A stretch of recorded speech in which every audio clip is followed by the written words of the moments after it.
Hey friends, so as you're about to hear in this episode, getting my surgery is one of the best things that's ever happened to me. But the thing is, it wouldn't have happened without lots and lots of love and support, both emotionally and financially, from some really incredible folks. And one of those incredible folks is someone you're about to hear in this very episode.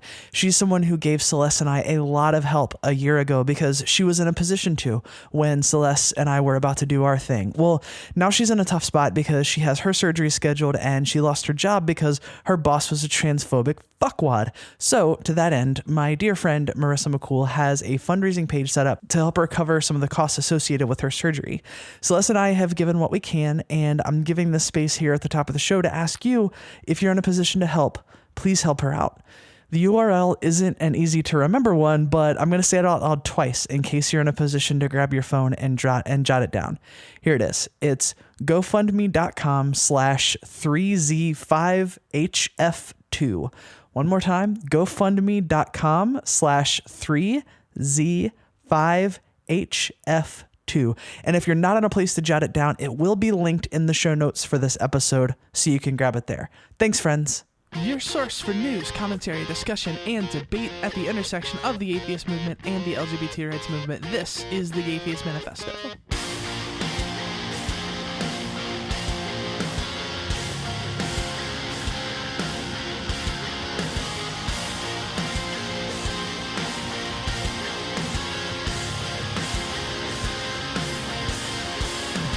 Hello, dear friends, and welcome to the Atheist Manifesto. I am your host, Callie Wright, joined once again by my actual clone, Marissa McCool. Welcome, love.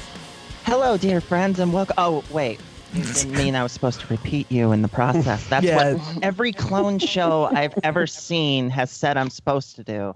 Yeah, Damn. It's a common mistake. Don't sweat it too hard. You're fine.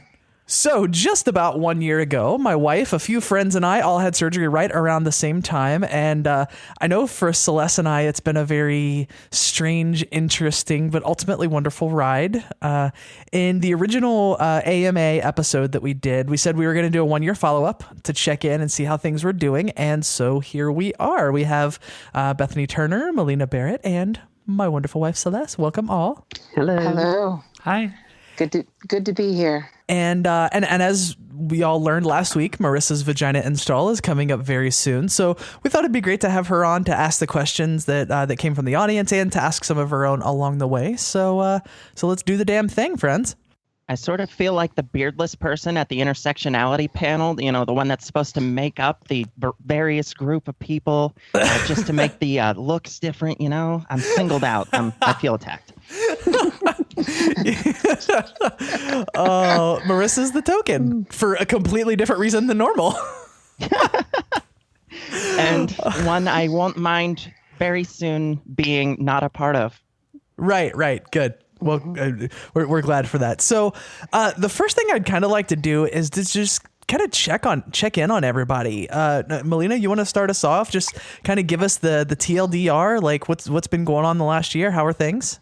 Oh, sure. Well, for me, it's been somewhat complicated because of my other health issues. As I think I've mentioned before, I have cancer, and that's been behaving in such a way that I've really had to pay a lot more attention to that than much of anything else, especially in the last few months. So while I've been going to school, finishing school, and dealing with a whole bunch of family things, I've also been dealing with that and just enjoying my new body. It's been really great, that part. Yeah, for me too. Bethany, how are things with you, friend? Things have been pretty all over the place for me. Health-wise, I'm doing really well. Particularly mental health-wise. My mental health this year has been substantially better than it was last year, and I attribute that to getting the sack largely, as we talked about on the show a while back. I don't know if I'm quite out of the woods yet, insofar as being able to name my former employer. But I'm hoping that I can do at some point because I hope I might just go to town on them. But yeah, I've been keeping myself out of trouble by doing a lot of work on my comic, and that's going really well, if slowly. But things are not too bad at the moment. Awesome. Celeste? I mean, obviously I know because I've been with you, but would you like to update everyone else? So yeah, since a year ago, I've been really busy with a podcast that I joined, and been doing that. And then also, I have a new job that I just started last month, working for a website that basically enables people to play D&D online, and I'm designing the engine from the ground up for the most part, and it's really interesting. Because she's a badass and like really good at stuff and won't believe me when I tell her. So I don't know. It's interesting. Maybe she'll believe us if we all tell her. Right, ready? 1, 2, 3. Celeste, you're a badass. You're a badass. You're amazing. You're a badass. Still don't believe it. So yeah, last night I was actually kind of reflecting on this question, both in terms of the surgery and just life in general, because those things are very much intertwined. And I was just thinking back to like, gosh, how just absolutely weird my life has been. Like, weight loss surgery and vagina surgery and traveling a lot, getting to do cool stuff with Star Trek. And vagina wise, I feel like the healing is mostly completed. I still have to dilate and all of that fun stuff, but that's pretty much a forever thing.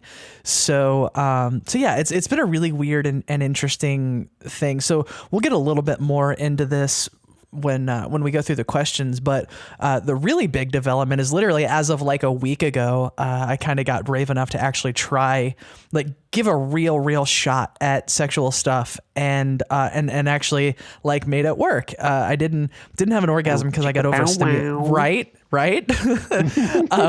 And I didn't have an orgasm because I got overstimulated very quickly, which like that makes sense. I'm not real mad about that, but it was still awesome. Because I'd been kind of afraid because I would kind of like feel around and realize that there's still some areas that weren't, didn't really have a lot of sensation. And so I was really afraid. It's like I was afraid I was going to try it, get kind of worked up and then not be able to do anything and get really frustrated and disappointed and sad. And it was just going to make things really bad. So I just didn't for a very long time, didn't really try anything except maybe 2 or 3 times, like really half-heartedly. And Celeste, being the wonderful wife that she is, I came home from helping a friend move and she was just like, "Your wife's horny." And I was like, "Oh, okay." And she kind of jumped me a little bit. Right. Yeah. Oh my. Yeah. Right. And so it was like, you know what? Like it is never going to work if I don't give an honest shot at it. So I grabbed the vibrator that I bought 4 or 5 months ago that I had not had the courage to try up until that point and went to town. And I was like, oh, like it took me a couple minutes to figure it out. But when I did, I was like, oh my God, this is awesome. And then I spent like 10 minutes later sobbing, like, I didn't think this was ever going to work again. Oh my God, I'm so happy. And it was like, it was a moment. Aww. It was awesome. Compersion-y feels right there. Yeah. So yeah, so let's jump right into the questions here. Marissa, you wanna feed them to us? Sure, and I'm fine, thank you. I'm just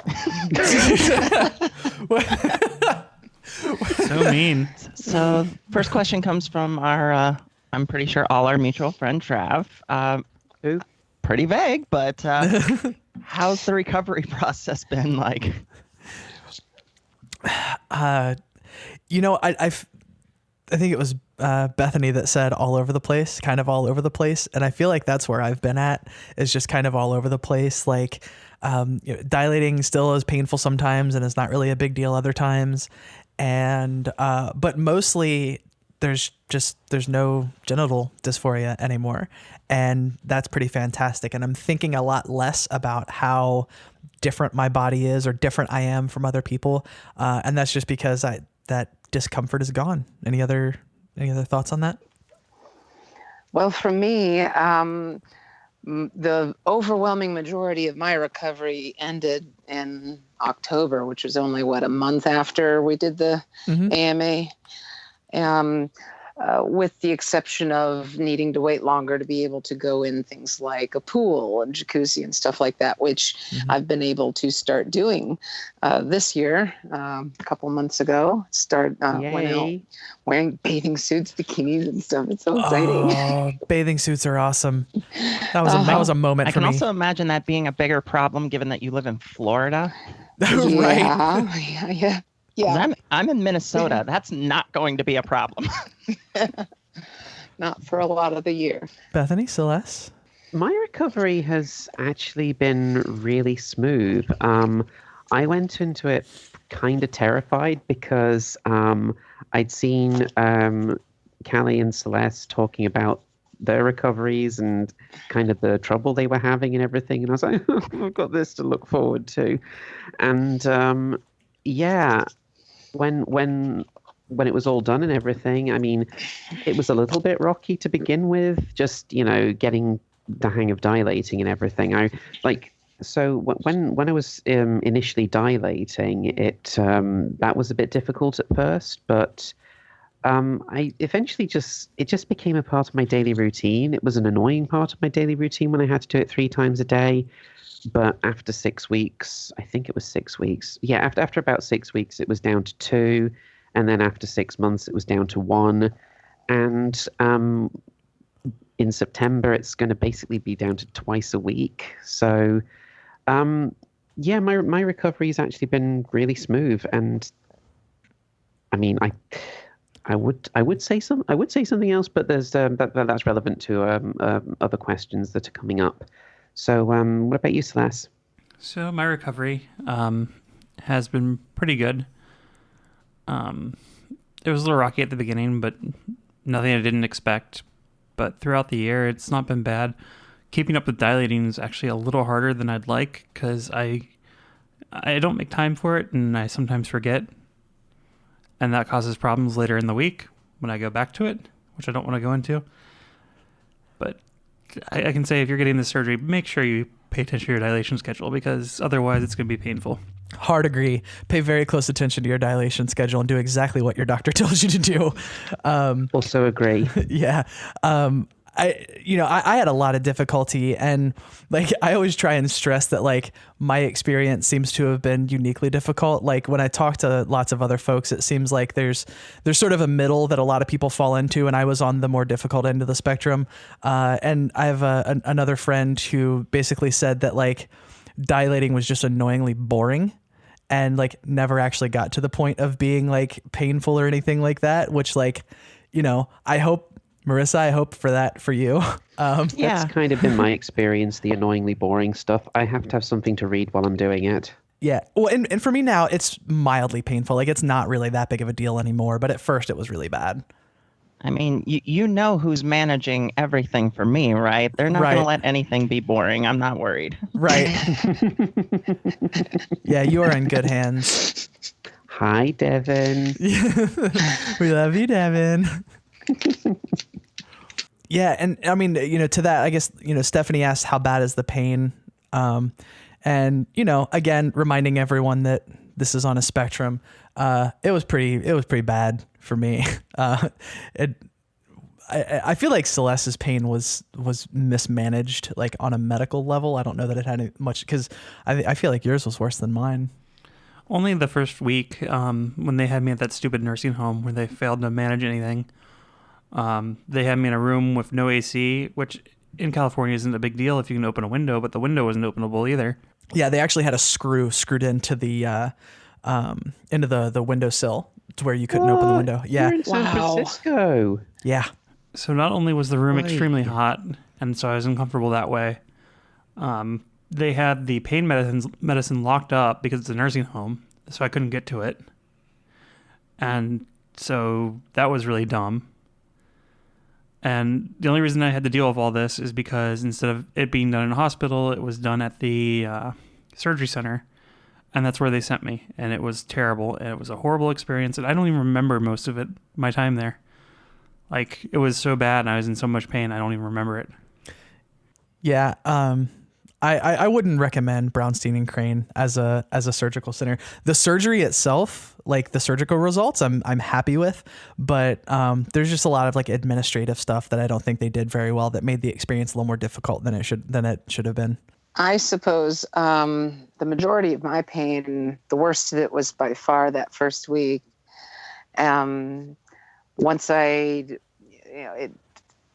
Once I got back to Florida, which was, like 7 weeks later, I was still having pain, but it was easily manageable. And, it just, that first week though, God, those first couple days in particular, it was just, I don't know, maybe I was too resistant to the painkillers and should have just been a little bit more liberal with it. Yeah. Yeah. I would. Actually, the first like 4 days in the hospital were actually pretty well fine because I was on the IV pain meds, plus like they were supplementing it with pills. And then after that, actually, I think my difficulty with the pain was more that I can't take NSAIDs. So like they wean you off and they give you like ibuprofen and Tylenol together as a thing. And that worked really well for Celeste, but I can't do that because I've had stomach surgery.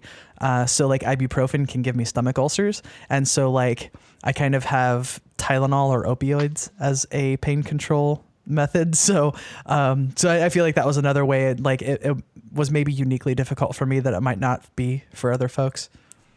Yeah, other than the airplane ride back, I didn't have to use the opioids like after week 2. I had just been managing my pain with Advil for the most part.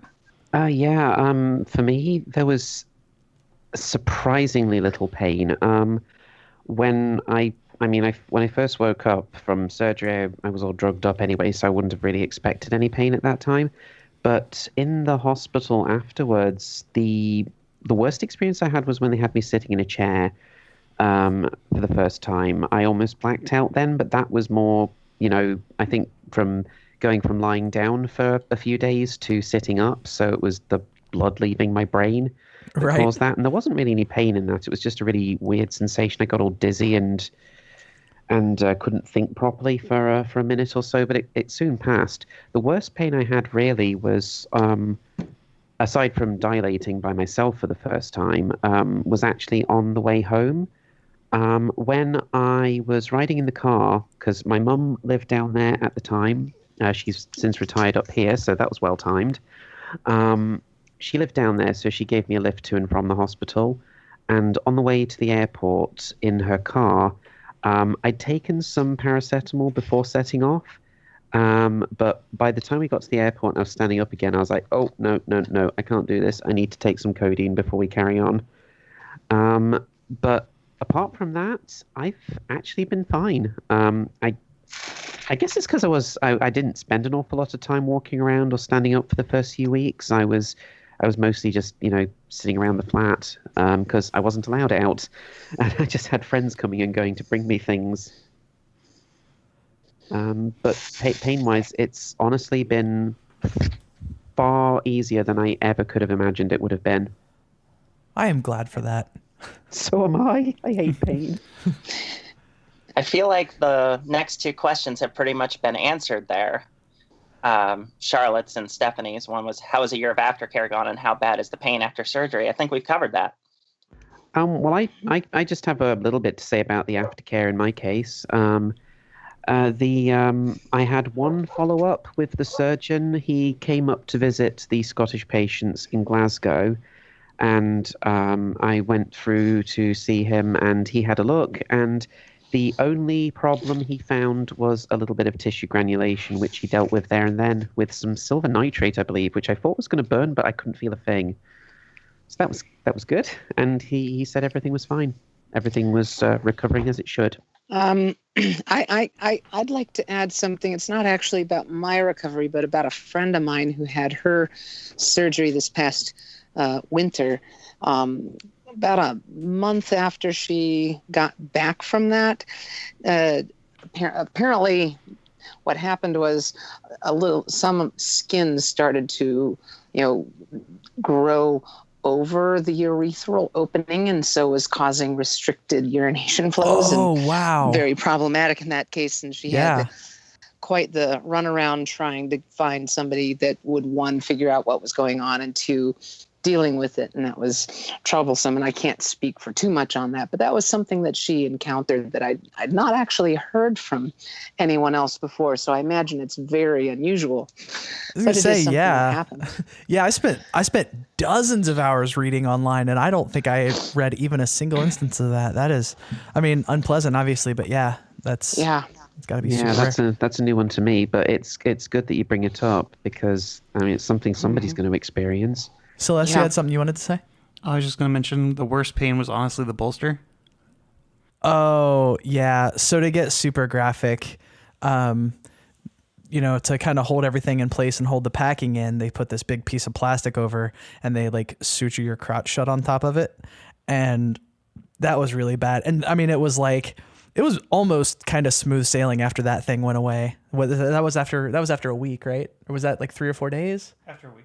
Yeah, after a week. So yeah, that was not fun. In my case, that thing came out. I had my surgery on the Friday, and that thing came out on the Wednesday. So I guess it's just different techniques depending on the surgeon you visit. Mm-hmm. Well, Melina and I have the same surgeon, so I'm curious. I think mine ended up being done a little bit differently. So the packing in my case was encased inside a condom. I'm not sure exactly how they achieved that, but that's what it was. So that there was parts inside and there was parts on the outside, and that was sutured to my area. And then it was, I had my surgery on the Monday, and on the Friday that part came out, or at least, let's see. Yeah. Pretty much I think either half of it came out on the Friday and the rest on the Saturday, or all of it came out on Friday. I'm a little fuzzy, but it came out. That hurt quite a bit in the moment of, getting the stitches out, but it was quite the relief to have it out, because that's when I could more easily go to the bathroom and deal with things like that without this big, huge thing in between my legs.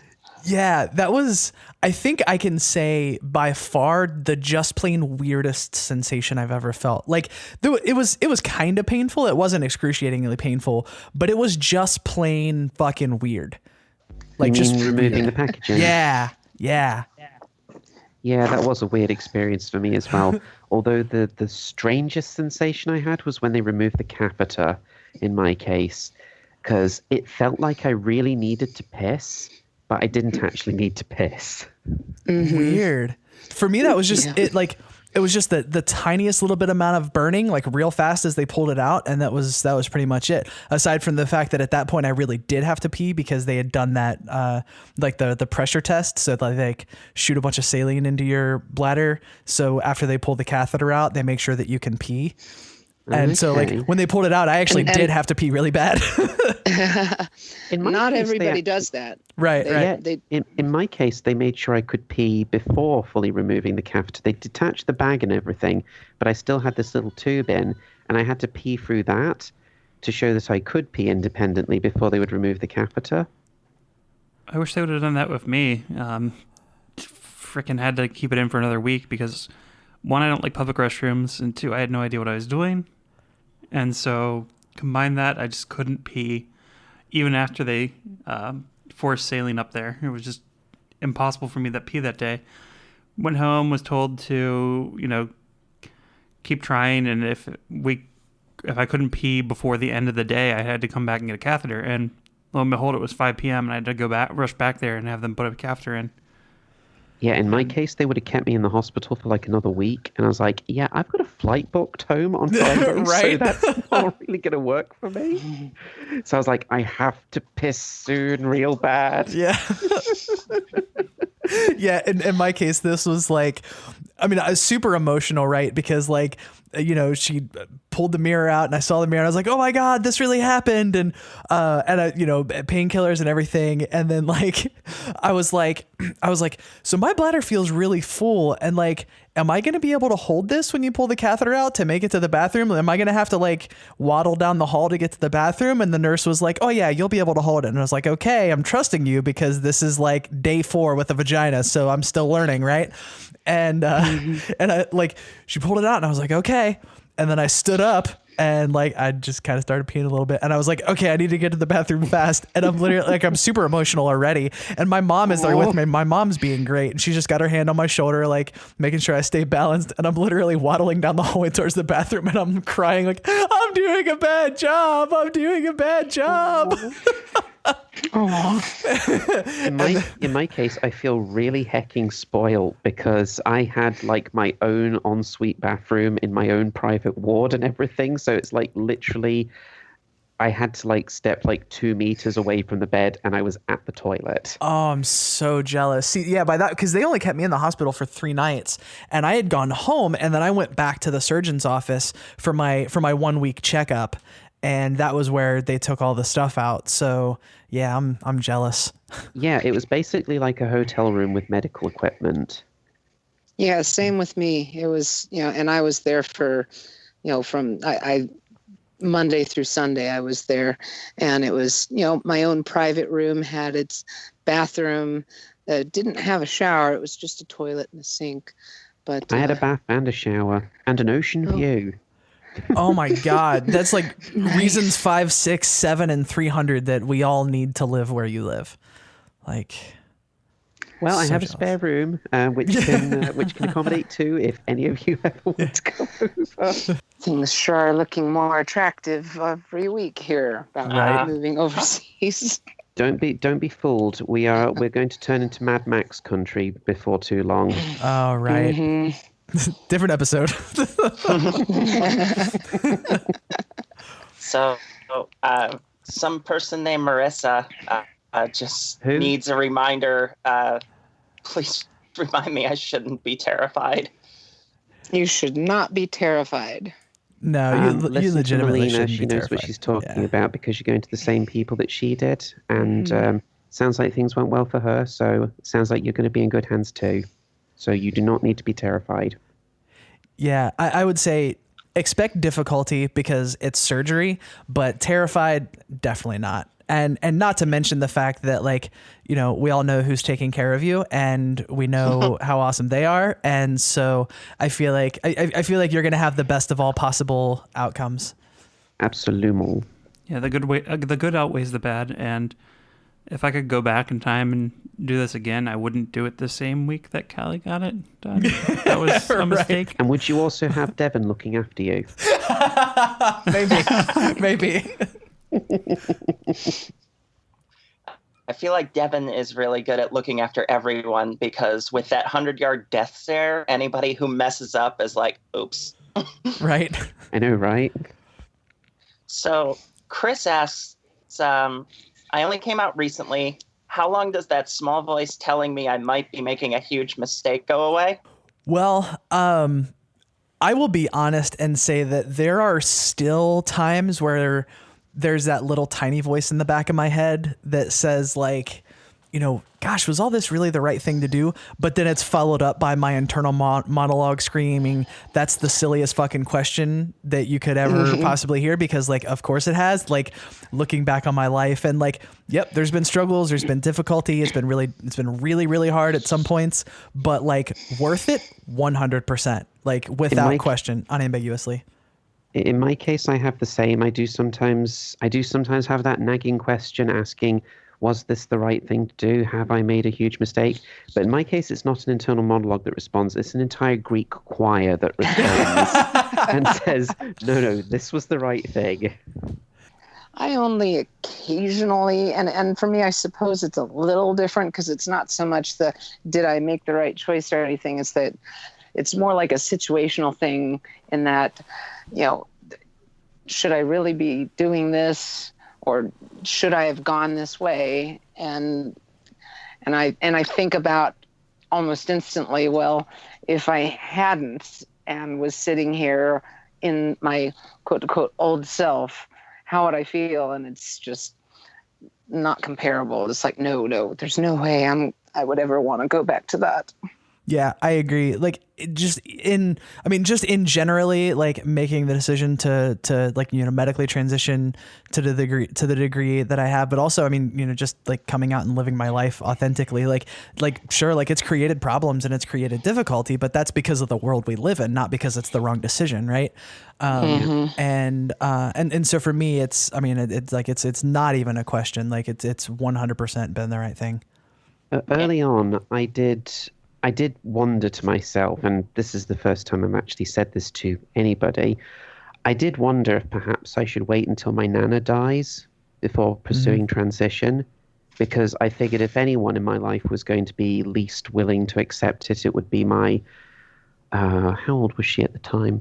Like 88-year-old Catholic grandmother. I figured that she would be the least willing to accept it, but apparently she had some difficulty with it at first, but she was the first person who sent me a card when I came out to my family saying, no matter what you decide, I'm your nana and I will always love you and support you. Aww. And she's going to be 93 this October, and she never dead names me. She never uses the wrong gender. She's been nothing but supportive. So, Eileen Turner, you're the best. Oh, Nana.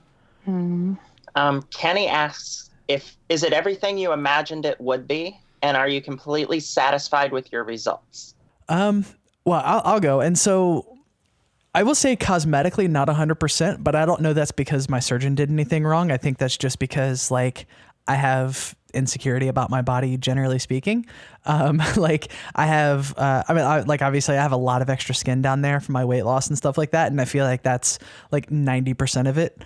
But like, I have a functional vagina that like works sexually, and like I can go to the bathroom normally, and I don't like, clothes fit the way that I want them to and stuff. So like, like I said, I'm not displeased with the surgery at all. I just think some of the experience could have been different. Like I would have gone somewhere else, not because I think our surgeon did a bad job. I think our surgeon was fine. It was just the office and the administrative side of stuff, and the way they handle aftercare and stuff like that, I was not satisfied with. But like the surgery itself, I'm totally satisfied.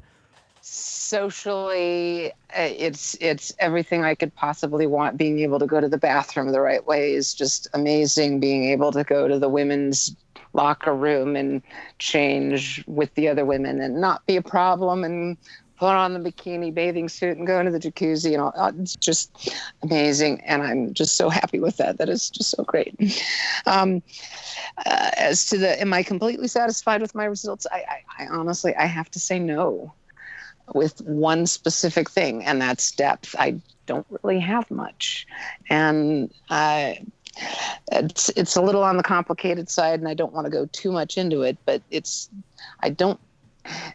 not that aspect of it isn't really the way I want it to be or the way I think it should be. And I would have already talked to the doctors about it, except I haven't been able to afford to go back. So I'm not in a position to be able to contemplate even having any kind of revisions, even if they offered me one, because of my other health problems. So I sort of work on living with what I've got, since so much of it is just amazing. And there's this one, while not insignificant, is, comparatively secondary for me at the moment. Melina, I hope you don't mind if I ask you to elaborate a little, because we were supposed to have a conversation about it and never got to. So I know you've told me to ask about it, but can you elaborate a little more, if nothing else, for my sake? Sure. For you, for sure, definitely. Okay, so the way in which mine seems to be constructed, it's not so much one that goes inside. It's more like a pocket on the surface where this isn't quite right, where it's kind of slid under the skin instead of inside through the muscle and openings and stuff. And so it's it really should run sort of parallel to the I'm forgetting the anal sphincter and colon and stuff like that, and it doesn't. It's at a completely different angle for the most part. Even though I can get it in some, I really don't have much more than an inch, and it's. I know of another person who had her surgery up there a couple months ago, and a couple weeks ago she was kind of freaking out about the same thing. So I'm getting a feeling that it's a little bit more, and I would like to talk to them about it because I don't think they did that aspect right. Fair enough. I mean, all my partners are AFAB, so I'm not really having any, I don't want to say any worries, but not too many worries. It's not my primary focus. Mm-hmm. But it does sound annoying, so I will bring it up on my 1 week pre-op appointment. Okay. Yeah, I can't really do much in the way of penetration type sex. I mean, a little bit, but it's I would like the full experience, and I'm not able to do it with what I have. Well, in my case, I mean, is everything you imagined it would be? I don't think it's ever going to be 100% as you imagined it. Well, right, because that's like if you have the fantasy life I do. But yeah, am I completely satisfied with the results? I'd say, I mean, that's a really difficult question to answer because I have to think back to what my expectations were versus reality, and I've slept since then. It's just like it is basically what I was hoping for, and to be honest with you, I wasn't. I didn't really have any expectations vis-a-vis sex after the fact. It was more about just dealing with the dysphoria for me. But when me and Alice had sex on our first date, and it was the most fantastic sex I've ever had, to be perfectly honest with you. I love it. And I've not had penetrative sex yet. It is something that me and Valco have talked about, and it might happen, but we'll see. I think I would need to be in the right mood for it, and it's I don't have a huge amount of depth down there. When the dilator first went in on the first day of dilating, it went in about 5 inches, as I recall. But I think that was mostly because the packaging had literally just come out. Since then, I think it's about 3-4 inches at most. But I didn't expect any more than that, so I'm quite content with that, to be honest with you. I don't want any more work down there. I'm all surgeried out, thanks. Right. Celeste? So, I'm pretty satisfied with a lot of it, about 80%. I'm worried about some extra skin and granulation, but I haven't had anyone look down there closely since the follow-up appointment back, like, what was it, a week after? No, 4 weeks? 2 weeks after. Yeah, 2 weeks after. And beyond that, there wasn't much. So I'm only 2 weeks after. Or no, you had a 3-week follow-up. I only had 2 weeks. That's right. There was a 3-week My follow-up appointment was like 12 weeks after. So yeah, I'm going to see about getting my primary care physician. She's also an OBGYN to look and see if she'll look at it and make sure everything's okay. I'm going to ask her about that soon. Beyond that, depth is good. I think probably 3 to 4 inches. Oh, you have give or more take. than that. No, I think Is it? a lot of it's fat, so Okay. You can't tell. We joked that Celeste had the vag of holding. We did, I remember. Yeah. The doorway to the TARDIS. I'll have to double check next time I dilate and see what happens, but I don't think I have that much depth. And out of the group of us, I'm the one that's dating a guy sometimes. So I'm like, I have the least. But yeah, I'm about 80% satisfied. I'll be more happy if the more feeling comes back because there isn't that much feeling. There was enough for us to have fun the other day, though, right? Yeah, and get overstimulated. Yeah.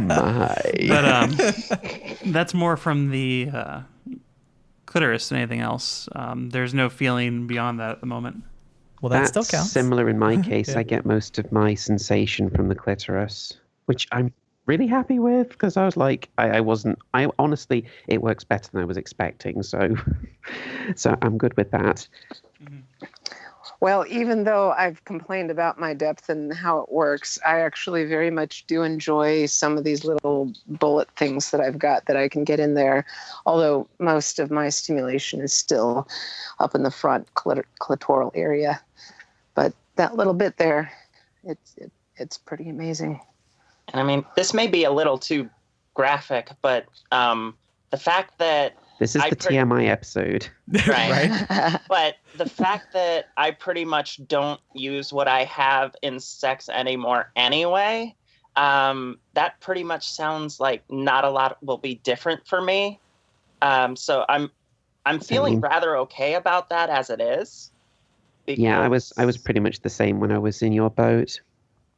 See, Yeah. I did. And it was kind of one of those things where it was just like my mood day to day. Like sometimes I'm okay using my penis as a means to an end, like to do sex stuff. Like I wasn't stoked on it, but it was like, it was what I had. So I used it. But like even in the depths of thinking like, well, I'm just not going to get sexual function back ever. Like I still was better off post-surgery, even if it came down to like, yeah, I'm not going to have enough sensation to enjoy sexual stuff. Like it was still the right thing to do just from the standpoint of being comfortable in my body. So like, and I'd agree. Yeah. And I'm glad I Fully. got past that, but like, even then it was still, if it never gets better, it's still the right thing to do for me anyways. Right. It's almost impossible for me to have an orgasm anymore. So I feel like I already just enjoy the process rather than the result anyway. So I feel like I'm prepared for, not being able to function certain ways. Or like I said, I'm not too worried about depth because all my partners are AFAB. So I'm actually getting more confidence despite, some of the problems coming up. Yeah. Well, and for me too, like, and this started with hormones. This didn't even really have anything to do with surgery. Is the way that I enjoyed sexual stuff changed a lot after hormones. Because previous to hormones, it was very much like the orgasm is the goal, right? Like when you start out doing sexual stuff and like, yes, there is intimacy involved, but like the ultimate goal is the orgasm. And post hormones and stuff. You just stuff. want to rub on something until you squirt. Right. Exactly. And post hormones, it was very much, it became more about the process. And like, I could spend hours doing stuff and not have an orgasm and still be deeply satisfied with the experience. And so like, that's why the other day was so good for me. Cause like I said, I got overstimulated very fast. And it was one of those things where it was like, my brain just kind of stopped processing feelings.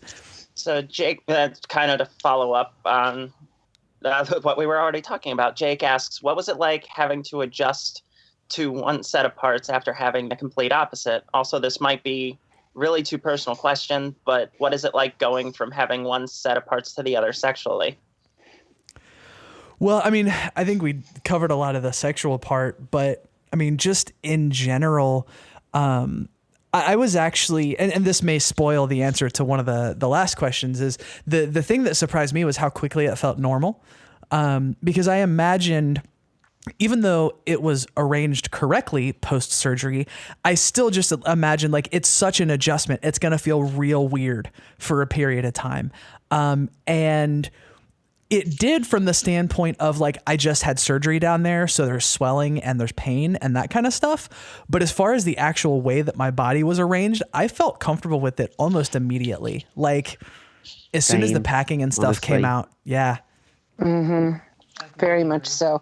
I've found certain things a little pleasantly surprising. Like I know I was talking about wearing bikini bathing suits and stuff, and just some of the aspects where being able to do that was a bit different. Like when I get out of water and sit in a chair for a little bit, when I get up, at the very bottom of that, it's kind of wet still, because whereas before wearing, men's boxer trunks, whatnot.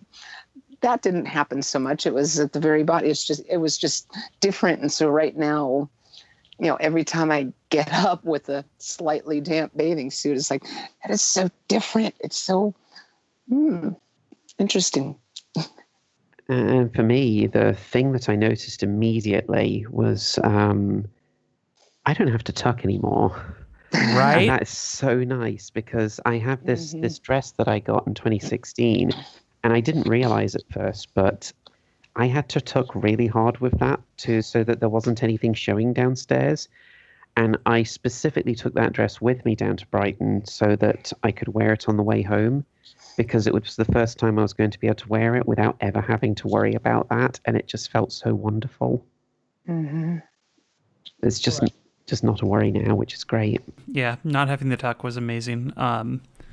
So I had lots of dysphoria around that, and ever since I figured out how to tuck, I had it every day. It would be super tight and uncomfortable, but I was more comfortable being uncomfortable that way than the other way.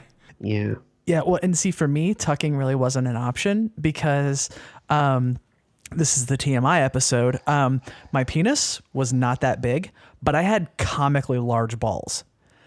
And so, like, tucking was horribly, horribly uncomfortable, like, to the point where I really couldn't do it for more than maybe an hour or so at a time. And so just not having that worry was just such a huge relief. I'm really glad to hear that, because I never have been able to either. I don't think it's for any comic reason. I just have never been able to do it. Yeah. And was peeing real weird for anyone else? Like peeing was real weird for me at first, and like still kind of is. I don't know.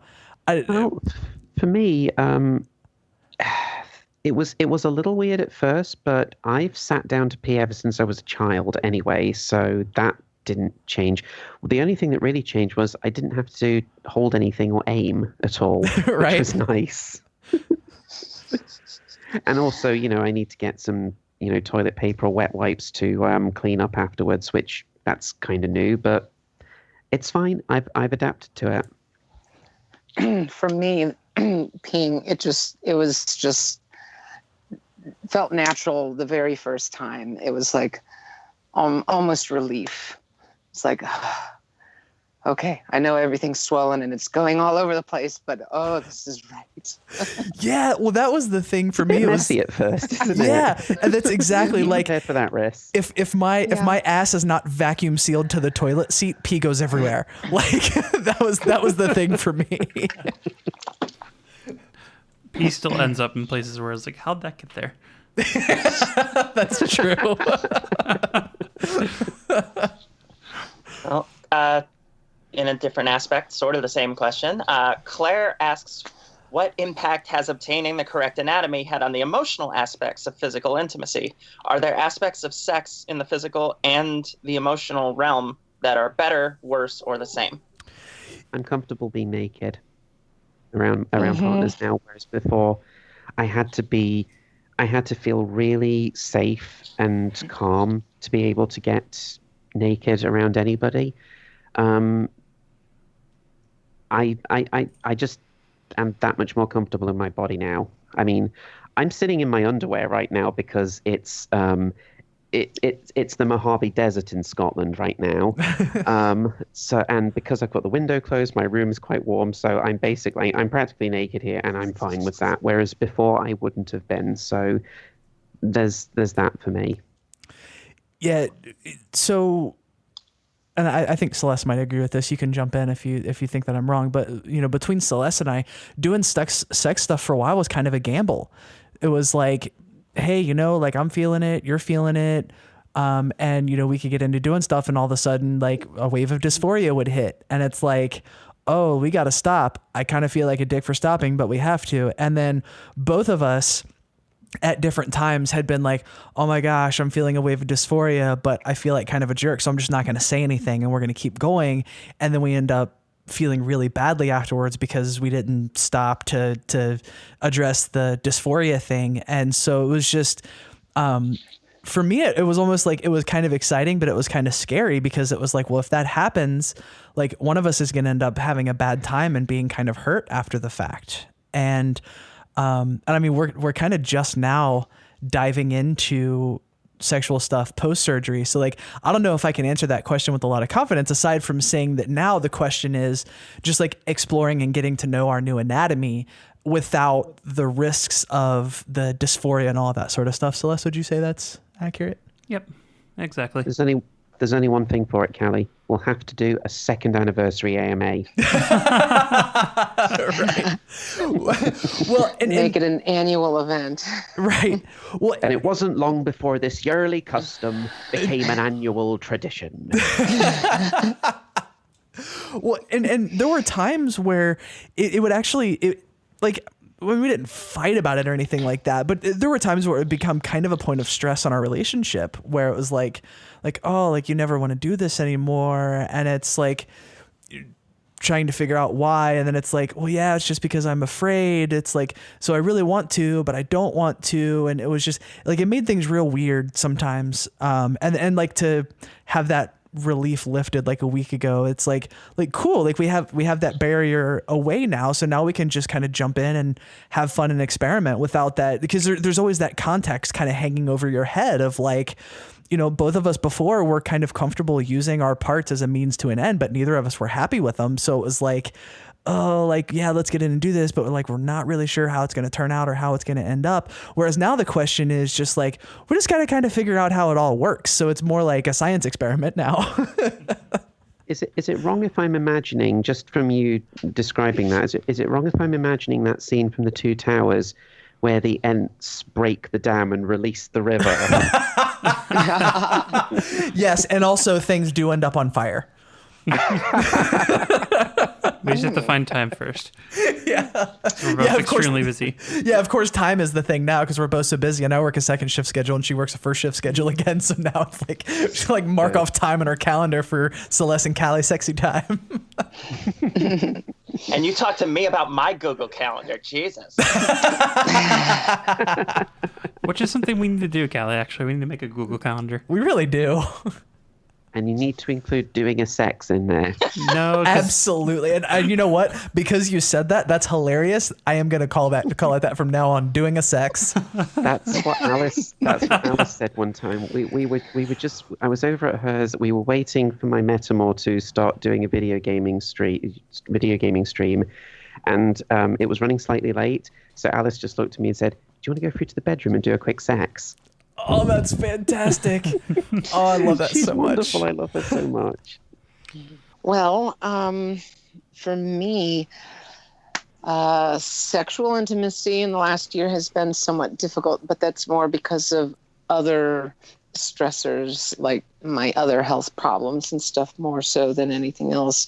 Although, you know, for the first 6 months or so, there was certainly also amount of trepidation on my part in terms of having somebody other than me touching things, because, you know, some things were sensitive or it would be really easy to cause pain and stuff, you know. So there was some of that. I've been able to enjoy a lot of non-romantic, or at least non-sexual, well, I don't know, various other kinds of intimacy, much more so than I ever could before. You know, I feel comfortable dating guys now in some ways, which I wasn't exactly comfortable with before, even though I wanted to. Mm-hmm. I'm comfortable snuggling up with lady friends, because even if I have some amount of attraction, I don't have something poking up declaring it. Right. Yes. I can just enjoy being there and with a friend and whatnot, and not even think that anything would, I don't know. It's a lot more comfortable. Yeah. Like, and along those lines, I've just noticed, like, I'm just generally more comfortable in life. And I think there were a few levels on which I'm not even sure I realized that was part of what was getting in the way. It's just like, I'm not comfortable with my body, and my body is literally what interacts with the rest of the world. So like, that's going to color all of my interaction with the world. And, there's always this thing in the back of my head that's like there's that constant reminder that I'm different. And now I don't have that, especially since it's, since I'm, fully healed and that kind of stuff. So it's not like I'm not feeling pain or anything like that. Like it just feels like a normal part of my body. It feels as normal to me as like my hands or my legs or my feet or anything like that. It's just part of who I am now. And that removes all kinds of barriers. When we're talking about intimacy, even of the non-romantic or sexual kind, just the kind of intimacy of being around friends and being able to, be open and free and comfortable with people. It's really affected me that way too. Mm-hmm. Yeah, same. Just generally more comfortable with myself, my body, and just generally quite content, I think is the word I would use. While it's not the same as an amputation, do you have the whole ghost amputation feeling? And is there any form of a period-esque thing happening? I've had no sensation at all. I've had no ghost sensations at all. I'm just glad it's gone, apparently. The closest I've had to a ghost sensation was I had a dream one time where my penis was back. And it was just a dream, thank goodness. But it was one of those dreams that felt really heckin' real. Yeah, I actually, like 2 weeks ago, had a dream where my vagina prolapsed. That was real scary. Well, for me, I would have to say that I did feel, but it was related to the swelling immediately after surgery. Like I know I commented in a year ago that, when fresh out of surgery, it felt like a hard-on that wouldn't go away. And that's kind of what the swelling itself felt like, was that. And, eventually that just dissipated, and now it doesn't feel like that. Yeah, for me, it wasn't like phantom sensations, because what he's referring to there is like, somebody who loses an arm, they feel sensation or pain in that arm. And now I've heard trans men report feeling sensation from a phantom penis that's never been there, because I guess that's a thing their body like wants to be there. But I had a similar experience with a phantom vagina before getting one as well. Really? Mm-hmm. I believe I mentioned it on the show last year. I remember you mentioning that. Yeah. I can kind of relate to that, although I'm not sure how much of it was really a phantom or just a wishing and imagining on my part. But yeah, I can relate to that. It may well have been that as well, to be honest with you. Yeah. Mm-hmm. So the weird thing for me was, like, I feel like, it takes time for your brain to adjust the map of your body to match, right? And so what I would feel is I would feel a sensation in part of my body that used to be on a different part of my body. And so like, I was laying on the couch and I looked over at Celeste and I started chuckling, and I was like, oh my God, Celeste, I don't have balls anymore, but my balls itch. But the itching sensation was real. It was just skin that used to be part of my sack was in a different place now. And yeah. and so that was really weird, but it wasn't a phantom sensation. It was a real sensation. It was just my body was telling me in a different place. It was in a different place than it actually was, because that part of my body had been moved and rearranged. Okay. Ryan asks, if there was one thing you could tell yourself back then to expect or watch out for, what would it be?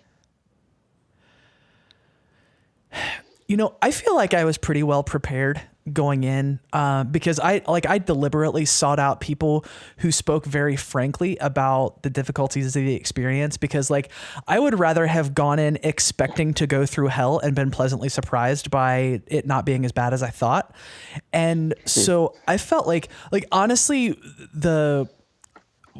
the thing that was the Bethany Turner experience. Right. And so like what I did was like I set all kinds of goals for myself, like, oh my God, I'm gonna watch so many shows and I'm gonna play games all the time. And it's like, no, I'm literally gonna lay on the couch and like I don't even have the energy to take in new TV shows. Like I can just watch Star Trek again. So just like the total lack of energy. And it's fine because like you're recovering from surgery, so you're not expected to do anything. So it's not like, oh my gosh, I want to be out doing these things and I have obligations that I can't meet. So it wasn't an unpleasant experience. It was just like, oh wow. So like this is, I literally have the energy to lay here, watch shows that are familiar to me because my brain can't process new things, and occasionally get up to go to the bathroom and maybe take a shower. That was really for me. And I feel like a lot of that has to do with my weight loss surgery because I can't eat a lot. So, you know, when you're recovering from surgery, obviously your body is using a lot of the energy from the food you eat to heal itself. And because I can't eat a whole lot, I was having trouble keeping up with that, and I wasn't getting enough protein. And there were times where it was like I posted on something on Facebook about how like it seems like when I get to a certain level of tired, my higher brain functions just kind of shut down. And like that started to happen where like Celeste would ask me a yes or no question, and I'm like, oh my God, can you please not make me make a decision? Just do something. I don't care. Like I literally didn't have the energy to even make a decision on a yes or no question. So like I think that was the thing that I didn't expect that I ran into, but I also think that's probably more unique to my experience because I couldn't eat enough to keep up with my body's healing pace, if that makes sense. Yeah, and this sounds like why Aiden and Devin are both expecting a good portion of my recovery to be just Carla out all the time. Right. So I feel like I don't have to worry about that head being off thing, because whenever that happens to me, it's Carla. So it's pretty much okay. Right, and you're well taken care of either way. It won't be you recovering, it'll be Carla recovering. Right. Which, you know, everybody seems to love all the shit she says, so I'm actually pretty okay with, because it'll be a lot of interesting Facebook posts. I was going to say, yes, along with being a good caretaker. Right, yeah. And I hope along with being a good caretaker that Devin is good at documenting all of this. Well, Aiden just posted today that last night Carla told him that Berry Bear will sweep the leg. So I saw that post. Yes, Aiden often documents what Carla has to say as well. Yeah. Mm-hmm. Celeste, did you have anything? You pretty much covered it. I wasn't expecting the lack of energy. I went there prepared to play video games and just do things. The most I did was watch Game Grumps and Good Mythical Morning because I didn't have the energy to even pay attention to a game. Like I was expecting to run a guild from recovery, and that just did not work. Yeah, I didn't actually have a huge lack of energy when I was in my recovery, especially when I got home. When I got home, I was straight back to working on my comic, which I'd been doing before. I think I just finished off writing the script to chapter 8 and then started doing the artwork for it. But yeah, while I was actually at the hospital, I wasn't completely out of it. I was alert and awake, and if I didn't have Adventure Time and Freedom Planet on my laptop to see me through that, I would have been bored out of my mind. If I would actually do two things. I would, one, would have had a more thorough discussion about depth, which I've already talked about, and because I really underplayed it at the time because I figured I would get much more than what I got. And anyway, so I do think that I'm at least partially to blame there. But anyway, but I would also like to have told myself to be a little bit more liberal with pain meds in the first couple days, because maybe it wouldn't have been quite as painful. Because that especially that first day or two, it was so painful that I was like thinking to myself in painful madness, like, okay, I would reverse this surgery right now just to get out of this pain. But of course, I couldn't actually reverse the surgery, and I didn't want to reverse it. It was just, it was so painful to me. Now, Also, as I mentioned last year, I've got a long history of dealing with pain, and that has caused me to have problems coping with pain, I think, and that was part of it. So yeah, so when I was in the hospital, pain was not really a thing for me because I had the IV, and then if I said my pain level was above a certain number, like they would give me extra meds. For me, actually, when I woke up, the number one pain center for me was that my ass hurt because I'd been laying down for so long. And me too. I had that problem as well. yeah, and when I woke up, they were like, "How you feeling?" And I was like, "Oh my God, my ass hurts." And they're like, okay. And I was like, "For the love of Christ, can I please stand up?" And they were like, "Well, we don't know." I'm like, "Look, I'm not trying to run a marathon. I don't want to take laps around the hospital floor. I literally would like to stand next to my bed for 30 or 45 seconds or so." And the nurse was like, "Well, let me look at your chart." And they're like, "Well, they do want you up and walking around. So as long as you feel safe." And I was like, "I feel safe. Let's do this, please." And that was immediately like, I stood up and I just kind of stood there for like a minute. That pressure got off, circulation returned. And after that, I was like, I was seriously like, as long as I was keeping up with my button that they gave me for my IV, my pain never got above a 3 or a 4. It was at the slightly annoying threshold the entire time I was at the hospital for the most part. Like, it was awesome aside from that. The one thing I would have told myself back then is just to check the information the hospital's given you and recheck it and keep checking it and make sure you've got all the things that you need. Because I left some stuff till the last minute, like literally the night before I was flying down. I made an emergency trip to the supermarket to get some things I hadn't got. So, yeah, make sure you've got everything you need before you go into the hospital. What's been the most surprising thing about having your new vagine? So first of all, I love the word vagine. Big fan. And I kind of alluded to it earlier, but for me, the most surprising thing was how quickly it felt normal and right. Like, I was expecting it to feel right, because, went through the process and all of that. Like, I knew it was the right thing to do. But like I said, I expected there to be a somewhat protracted period of like, this just feels weird because it's different. And my body's been arranged one way for 30 years and it's all of a sudden arranged a different way. But it was literally like after they took the packing out and I had done, I'd peed and everything like that, I went back to the exam room and I was waiting for the doctor to come back in and see me. And that was the first chance I kind of had I had a chance to just relax and just sit there and just sort of like think through the way my body was feeling. So like I wasn't walking, I wasn't like being examined or anything like that. So like I was just kind of existing for the first time without a catheter in or anything like that. And I mean, it was immediately then that was like, oh wow, like this feels right to me. Like this feels correct. And I did not expect that to happen for quite some time. So for me, I recently discovered this about the same time when Callie and I were just starting to mess around on like last week, was it? Yeah. About a week ago. Yeah. Mm-hmm. Apparently mine actually self-lubricates, which was surprising. Yeah, I don't know exactly how that works. Awesome. How does that work? I don't know. And Lucky bitch. Right. I know, right? And I've heard other trans women say that like post-surgery, they found out that they self-lubricate. Like I literally have no idea how that mechanism works, but it's apparently not a super uncommon thing. I definitely don't self-lubricate. But It's not enough. I don't think I do either. But it does it. Yeah, I'm super jealous. I mean, it's not like I told him to do something different. Install the pump.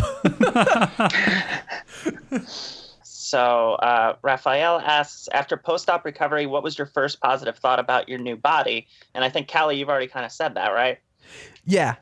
Well, and it was that, and it was maybe this doesn't answer the question directly, but so there was a moment where like I had been having a little trouble dilating, and when I went back for my second follow-up appointment, the doctor was like, well, just like put on some gloves, here's some lube, and like go spelunking. And I was like, oh wait, like that's a thing I can do? And she's like, well, yeah, like you have gloves on, they're sterile. You're not going to hurt anything. Like just get down there and explore. And I like that because I'm thinking like, oh, this is a surgical site. You can't do that. You got to treat it with care, and all, which obviously you do. But she's like, no, she's like, this is brand new. Like you got to kind of feel around to get to know it. And I was like, okay. So like I put on a glove, I got some lube, and she just kind of like guided my hand in, and I was like, holy fuck, this is real. Like, oh my God, this has actually happened. And like it feel, and I understand the problematic nature of what I'm about to say, but it's what went through my head. I was like, this feels real. What the fuck? Like, cause you know, you just like, there's a part of me that just expected it to not, you know? And, so in addition to just, you know, how surprisingly normal it felt quickly, I would just sort of put that on as an addendum. Yeah, I had very much the same experience getting down there. I was like, I didn't expect it to feel the same way that someone who was born with a vagina feels. But honestly, going down there, I was like, well, good Lord, that feels like something I felt before, but not on me. Right. Well, yeah, and it's an entirely different thing because, like, I've not had mine. Right. Like, I've not had lots and lots of sexual partners, but I've had my fair share. So, like, I know what a vagina feels like, but like feeling it on myself that's a whole new thing. For me, it was a little bit more on the social side, like being able. I know I've mentioned it several times, but being able to wear a bikini really means the world to me. And that, I want to try that.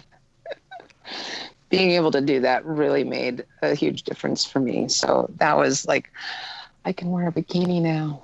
A friend of mine is arranging a holiday trip this November for her 31st birthday, and there will be a hot tub.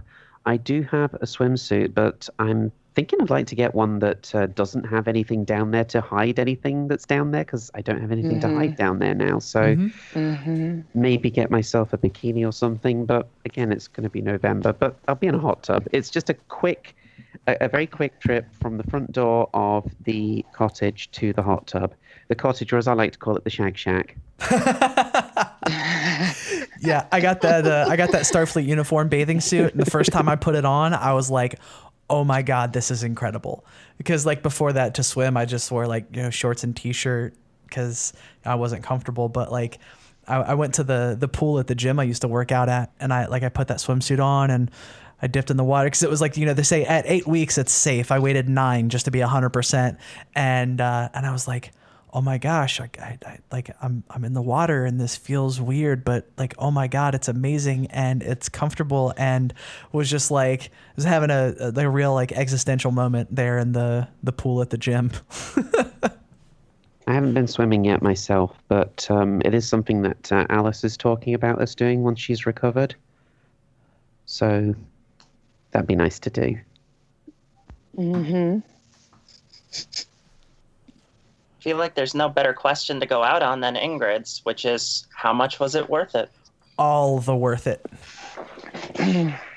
every bit, all of it.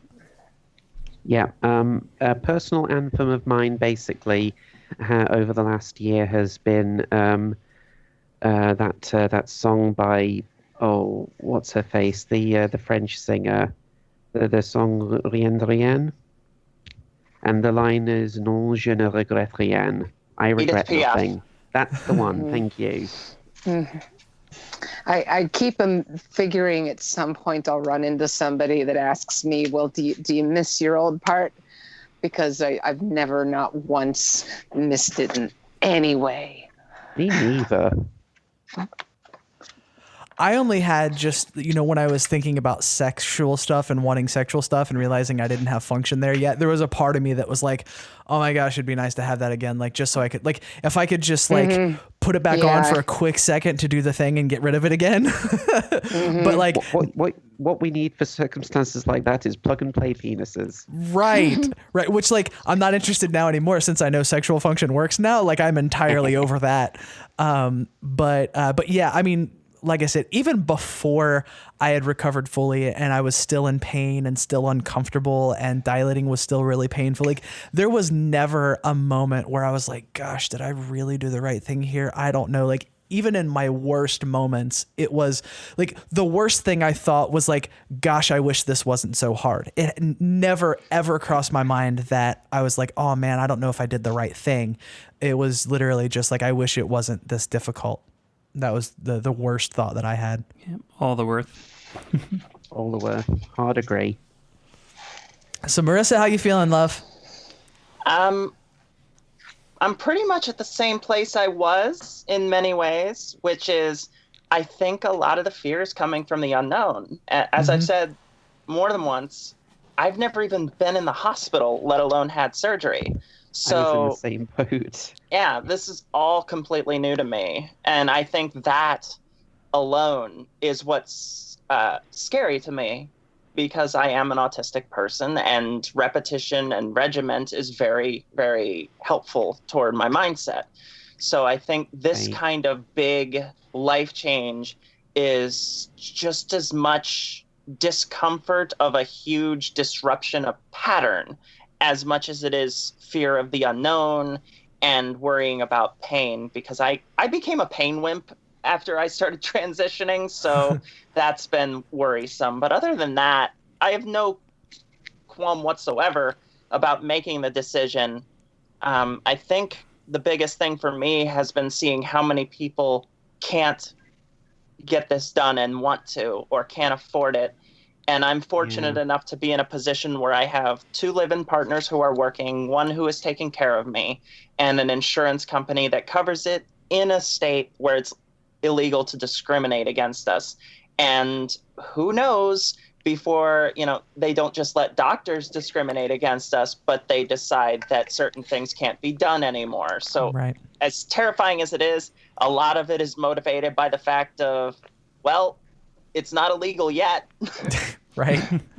I have to be honest. Part of the reason why I was so eager to get it done in my case was because you never know with post-Brexit Britain what services they decide the NHS doesn't have to pay for anymore, or in the case of if we have an opportunity for a second independence referendum in Scotland, which would probably pass this time, possibly.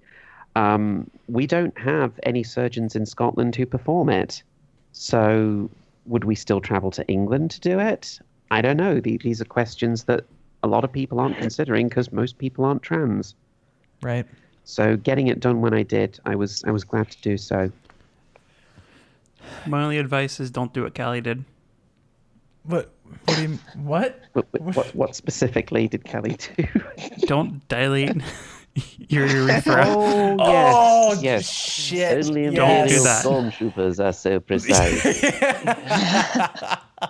Yeah, to reiterate for folks who may not have heard that, so I had a bleeding incident when I was dilating. So dilating was really difficult for me at first and extraordinarily painful. And after I took my dilator out once, I bled enough that we actually called an ambulance and I went to the emergency room.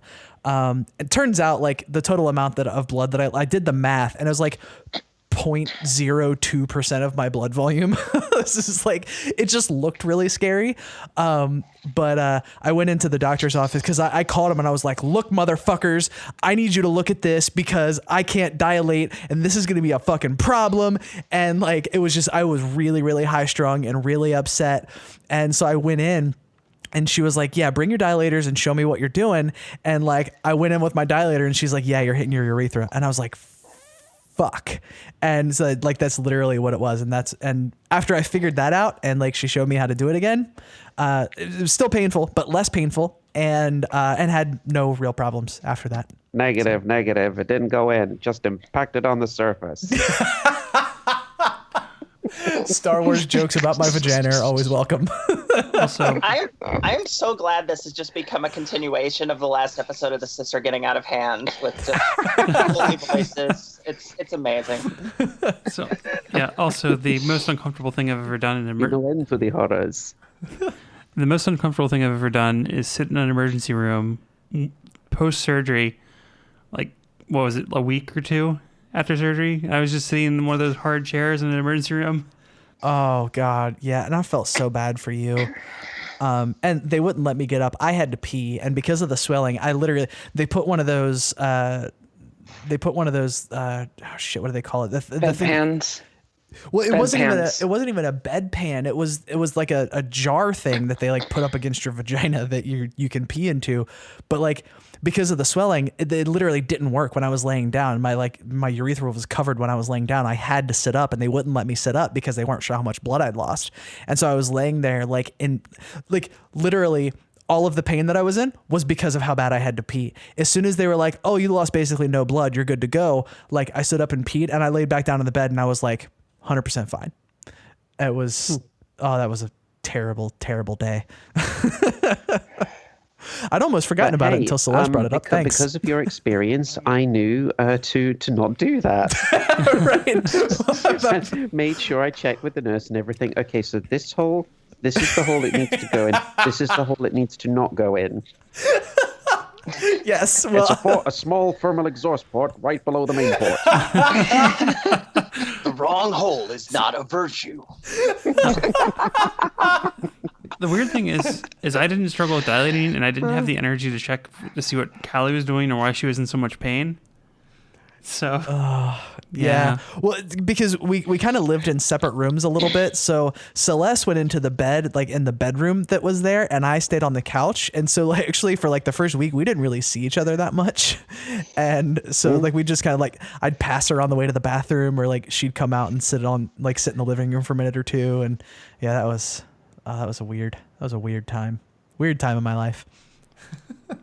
Yep. Yeah, being in the hospital is probably one of the weirdest weeks of my life. Bethany, Marissa, Melina, my lovely wife Celeste, thank you all for coming on. I greatly, greatly appreciate it. Thank you for having us all once again. Yep. Glad to be here. It's been wonderful. So let's all plug all our things. Bethany, would you like to go first? Yeah, as you may have heard before, or if you listen to this is getting out of hand, I do a webcomic called Eon's World. You can find it at eonsworld.kitmyth.net, or you can just do a Google search for Eon's World. It should be the first result that comes up. It's a sort of sci-fi fantasy comic that is a very loose Sonic fan comic with a bunch of Star Wars stuff thrown in for good measure. Melina, do you have anything to plug? Yeah, you can find my website that I hand-coded at melinareyna.org. You can find my activism page on Facebook, which is at Activist Melina, if I remember right. It's been a while since I've checked that. Also, just regular Facebook. You can find me under Melina Reyna Barrett. And it's been nice being here. Marissa? I'm the co-host of the Gaytheist Manifesto for 3 weeks in a row, so I'm good with that. But I've been on this show enough times that if you don't know who I am yet, just Google it. Yeah, you just Google me. It's fine. Celeste, would you like to plug your podcast, dear?